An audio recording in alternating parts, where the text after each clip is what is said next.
السلام علیکم۔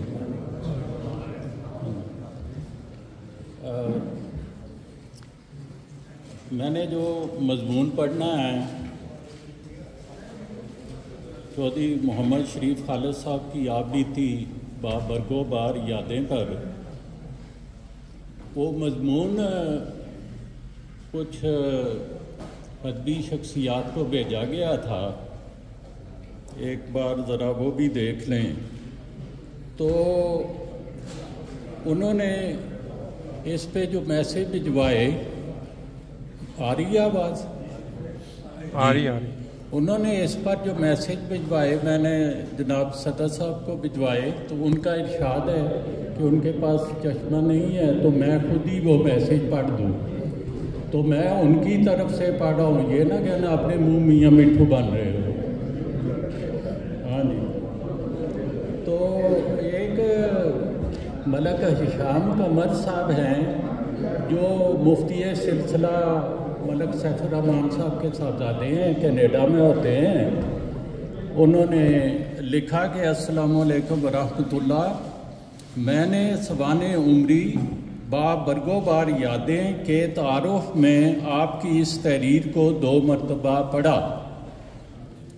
تحریر میں سلاست اور روانی کے ساتھ ساتھ ادبی رنگ بھی غالب ہے، اور پھر ماہرین کے برمحل حوالوں نے اسے مستند بھی کر دیا ہے۔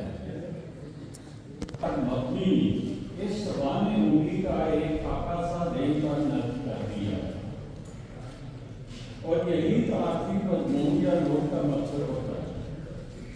کوزے میں دریا بند کرنا شاید اسی کو کہتے ہیں۔ اللہم زد فزد، آمین۔ ملک ہشام قمر، کینیڈا۔ ایک میسیج انچارج گوشہ ادب آپ گینے کی طرف سے ہے۔ آداب عرض ہے، سب سے پہلے تو آپ کا بہت شکریہ کہ آپ نے اپنے اس تعارفی مضمون پر نظر ثانی کے لیے اس قابل سمجھا ہے۔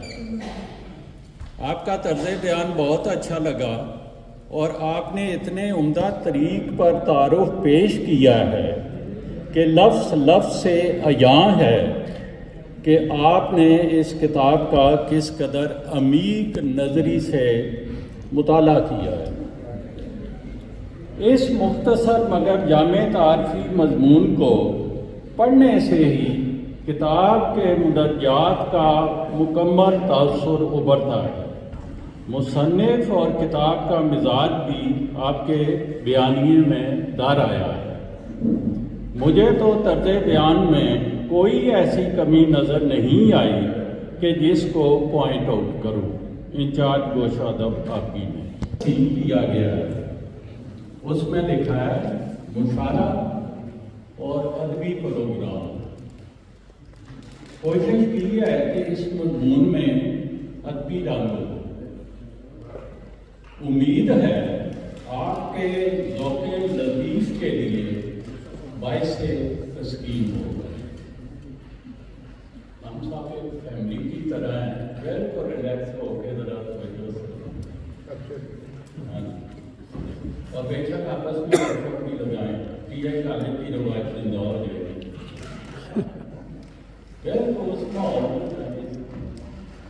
ایک طویل انتظار کے بعد یہ ساعت سعید آئی ہے کہ ہمارے انتہائی محترم بزرگ چودھری محمد شریف خالد صاحب کی آپ بیتی با برگو بار یادیں کی تقریب رونمائی ہو رہی ہے۔ آپ اس تصنیف میں اپنی سرگزشت کے علاوہ تاریخی اہمیت کے حامل ایسے واقعات بھی ضبط تحریر میں لائے ہیں جن کے آپ عینی شاہد ہیں۔ اس کتاب میں آپ نے خلفائے کرام اور دیگر بزرگان سلسلہ پر لکھے گئے اپنے ایمان افروز مضامین بھی شامل ہیں۔ کتاب کو درجنوں تصاویر سے مزین کیا ہے، جن میں بعض تاریخی اہمیت بھی حامل ہے۔ آپ نے اس کتاب میں اپنی چند نظمیں بھی شامل کی ہیں۔ قدرت ثانیہ کے عنوان سے نظم خاص طور پر پڑھنے کے لائق ہے۔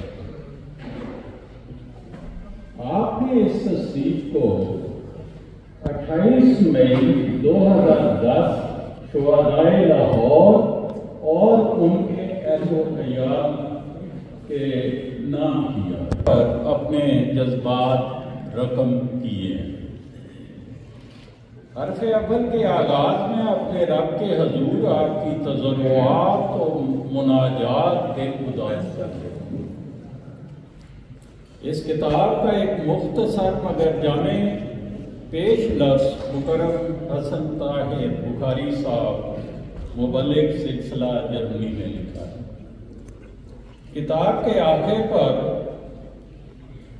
ویسبادن کے مشہور جج جناب ہورسٹ شیفر کا جرمن زبان میں پیش لفظ شامل ہے، جس کا بعد محاورہ اردو ترجمہ مکرم عبدالباسط طارق صاحب نے کیا ہے، جو کتاب کے آغاز میں موجود ہے۔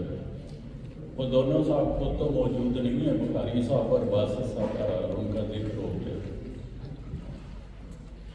جناب شریف خالد صاحب کی شخصیت کسی تعارف کی محتاج نہیں۔ آپ زندگی کی 92 بہاریں دیکھ چکے ہیں، ماشاءاللہ۔ آپ کی جماعتی خدمات کا عرصہ 5 صدی پر محیط ہے، 75 سال۔ آپ ایک کارکن سے لے کر نائب امیر تک مختلف خدمات بجا لاتے رہے۔ اس کے ساتھ سماجی اور ادبی سرگرمیوں میں بھی بڑھ چڑھ کر حصہ لیتے رہے۔ آپ بیتی اردو ادب کی ایک صنف ہے، اس کے بارے میں پہلے کچھ بیان کرتا ہوں، اس کے بعد پھر ان کتاب کے ساتھ۔ حاضرین کرام، اردو میں آبیتی لکھنے کی تاریخ زیادہ پرانی نہیں۔ اردو میں پہلی سیاسی خود نویسی مولانا جعفر تھانیسری نے لکھی، جس میں انہوں نے اپنے حالات کو سیاسی پس منظر میں بیان کیا۔ 1886 میں یہ خود نویس کالا بانی کے نام سے منظر آتے ہیں۔ اس سے پہلے فارسی میں تز کے بابری اور تز کے جہانگیری وغیرہ لکھی جا چکی تھی، مگر مکرم شریف خالد صاحب نے اپنی اس تصویر کے بارے میں جو لکھا ہے وہ بھی پیش کرنا چاہتا ہے۔ آپ حرف اول میں لکھتے ہیں کہ میری یہ تحریر میری بچھی ہوئی یادوں کا مجموعہ ہے، نہ یہ ناول ہے، نہ اور نہ تاریخ، بلکہ زندگی کے سچے تجربات، مشاہدات اور خدا تعالیٰ کی نصرت کے قدم قدم امتحانات جو میرے سامنے آئے ان کو حقیقت میں رنگ میں پیش کرنے کی کوشش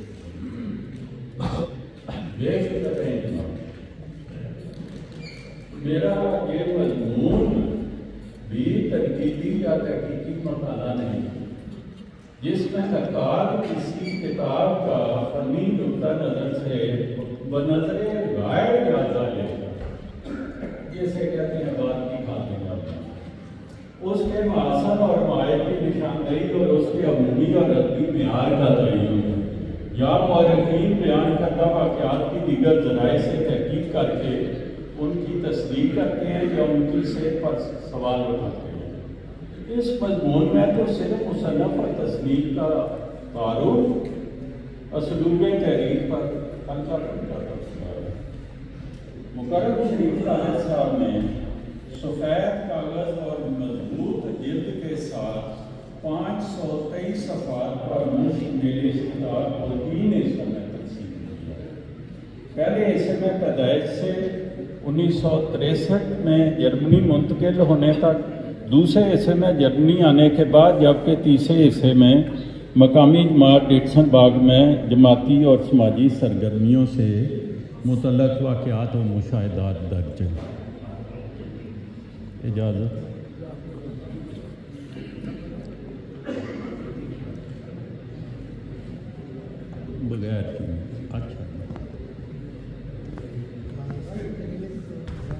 کہ بے شمار شفقت بڑے خطوط میں سے چند کے عکس شامل کیے ہیں۔ یہ خطوط پڑھ کر اندازہ کیا جا سکتا ہے کہ ہمارے آقا اپنے خدام کا کس قدر خیال رکھتے ہیں اور ان سے محبت کرتے ہیں۔ شریف خالد صاحب کے لیے یہ خطوط ایک خزانہ ہے جس کی ایک جھلک آپ نے ہمیں دکھائی ہے۔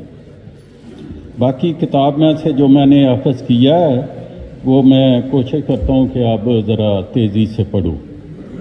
مکرم شریف خالد صاحب ضلع گجرات کے گاؤں شامپور کے ایک زمیندار گھرانے کے چشم و چراغ ہیں۔ آپ کے دادا کا نام خدا بخش اور والد کا نام حبیب اللہ تھا۔ آپ کی والدہ ماجدہ کا نام عائشہ بی بی تھا جو شامپور کے ایک قریبی گاؤں بنگیال کے رہنے والی تھی۔ چوتھا گیئر لگا دیا۔ مکرم شریف خالد صاحب کے خاندان میں آمدیت کا نفوذ آپ کے والد مکرم حبیب اللہ صاحب کے ذریعے ہوا۔ 1900 کے ابتدائی سالوں میں مکرم حبیب اللہ صاحب پولیس میں ملازمت کی تلاش میں ہانگ کانگ چلے گئے۔ ملازمت تو نام ملی مگر ایک احمدی بزرگ سے جن کا نام غلام مجتبیٰ اور چینی صاحب تھا ملاقات ہوگی۔ آپ ان کی تبلیغ سے متاثر ہو کر دل سے تو احمدی ہو گئے مگر بیعت کرنے کی سعادت نصیب 1948 میں 16 سال کی عمر میں آپ نے کشمیر کے دفاع کے لیے قائم فرقان فورس میں رضاکارانہ طور پر شمولیت اختیار کی۔ شریف خالد صاحب لکھتے ہیں غالباً میں اس بٹالین کا سب سے کم عمر